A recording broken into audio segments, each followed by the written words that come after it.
नमस्कार दोस्तों। आजकल जो है, आजकल क्या कभी भी दो तरह के बेटे होते हैं। एक तो होते हैं कि जो अपने बाप का जो संपत्ति है उसको तो मतलब जो है बाप का है, खुद कुछ करता है, कुछ बनाता है।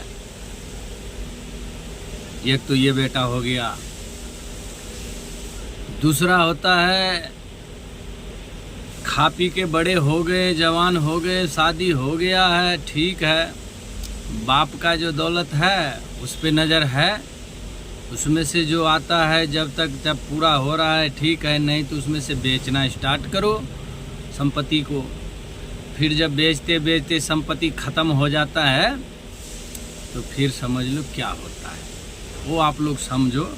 मैं एक उदाहरण दे रहा हूँ कि दो तरह का बेटे होते हैं, एक बनाने वाले, एक बिगाड़ने वाले, एक खरीदने वाले, एक बेचने वाले। तो वही है हमारे देश का नेता सब भी कर रहे हैं।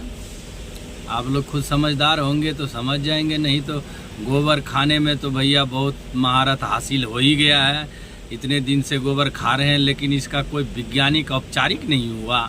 हाँ, गौमूत्र है, किसी बीमारी में काम आता है तो चलो वो बीमारी काम, लेकिन पढ़ाई लिखाई ये हमारी काम धंधे की बात, और फिर हमारे देश का जीडीपी क्या हो रहा है, रुपया बढ़ रहा है कि घट रहा है, इन सब पे भी ध्यान रखना पड़ता है मेरे दोस्त। अगर नहीं रखोगे तो सिर्फ नहीं पढ़ोगे लिखोगे, कह रहे क्या पढ़ना लिखना, चलो बाबा है, एक बागेश्वर वाला है, धीरेन्द्र, ओ क्या नाम है, धीरेन्द्र शास्त्री है, अनुराध्याचार्य है, एक बाल कृष्णाचार्य है।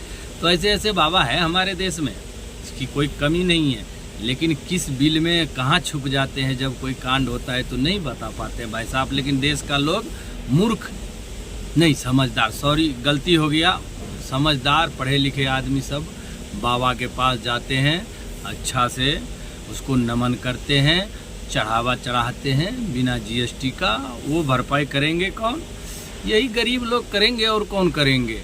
मान लीजिए अगर किसी फैक्ट्री के सामान का रेट अगर सरकार ने बढ़ा दिया 50 रुपया, तो फैक्ट्री वाला बढ़ाएगा कितना, 60 रुपया, 55-60 रुपया, समझे। तो इसीलिए इसी को कहते हैं ठेकेदारी, इसी को कहते हैं बेचना। बाकी आप सबको धन्यवाद। हमारे देश का जितने भी गोबर खाने वाले हैं सबको दिल से धन्यवाद। ऐसे ही गोबर खाइए, देश विकसित बनाइए, विश्व गुरु बनेगा।